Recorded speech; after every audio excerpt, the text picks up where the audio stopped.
Imagine this: if a Lamborghini, a Ferrari, and a Bentley was parked outside your house today, people would certainly stop and admire them. But if a Rolls-Royce Phantom was standing among them, almost everyone's eyes would instantly be drawn to the Rolls-Royce. Why? What make Rolls-Royce so special that kings, queens, presidents, royal families, and billionaires considered it the ultimate symbol of success and prestige. And here's the most unbelievable part. The company whose car now costs anywhere from 5 lakh dollar to several million dollar was founded by a man who could not even afford to stay in the school as a child. This is not just a story of luxury car company, it's the story of hardship, perfection, and impossible dream that changed the automotive industry forever.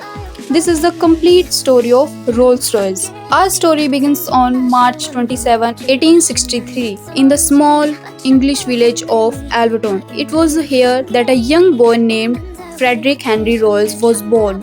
Today, the world remembers him simply as Henry Royce, but back then, he was just another ordinary child born into an ordinary family. His father, James Royce, owned a small flour mill. It was not a successful businessman. The family income was barely enough to survive. England was in the middle of the Industrial Revolution. Factories were growing, technology were advancing, machines were changing the world. But for the poor family like the Royce, life remains incredibly difficult. There was days when even putting food on the table was a challenge. Still, Henry's parents dreamed that their son would receive an education and build a better future.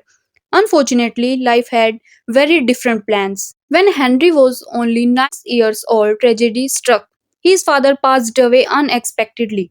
In a single moment, everything changed. Imagine being just 9 years old, instead of going to school, instead of playing with friends, you suddenly have to help your family survive. With no steady source of income left, Henry had no choice but to leave school.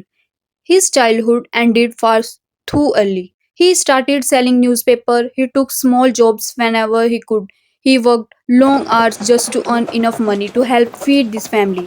For many people, such a life would have destroyed their dreams. But Henry Royce was different. Instead of allowing poverty to define him, he allowed it to shape him. During these difficulty years, he developed an unusual habit. Whatever he did, he wanted it to be perfect. If he folded newspapers, they had to be perfectly straight. If he organized goods, everything had to be neat and precise. If he built something, it had to be better than everyone else. At the time, Henry had no idea that this obsession with perfection would one day become the foundation of one of the most prestigious automobile brands in history. As Henry grew older, he became fascinated by machines. Unlike most people, he didn't simply want to operate them. He wanted to understand them. Every gear, every bolt, every moving part, he constantly asked himself, why was it built this way? Can't it be made stronger? Can't it be made smoother? Can't it be made better? At the age of 15, Henry begins working at the engineer apprentice. The work was physically demanding. The salary was extremely low, but none of that mattered to him. Every day he learned something new about engineering. Every mistake became a lesson. Every machine became a teacher. Slowly, Henry developed a philosophy that would define the rest of his life. Good was never good enough. Everything could always be improved. Years later, this simple belief would become one of the most famous principles in engineering history. Take the best that exists and make it better. In 1884, Henry Royce partnered with his friend Ernest Clermont to establish F.H. Royce and Company in Manchester. At this point, the company had absolutely nothing to do with luxury car. Instead, it manufactured electrical cranes, generators, and industrial machinery. However, there was one thing that made Henry different from almost every another manufacturer. He personally inspected every single machine before it left the factory. If a product was not absolutely perfect, he refused to sell it.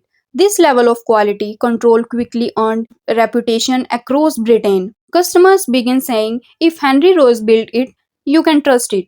His company continued growing, but another challenge had already captured Henry's attention: automobiles. But the early 1900s, automobiles were becoming increasingly popular across Europe. But Henry Royce was not impressed.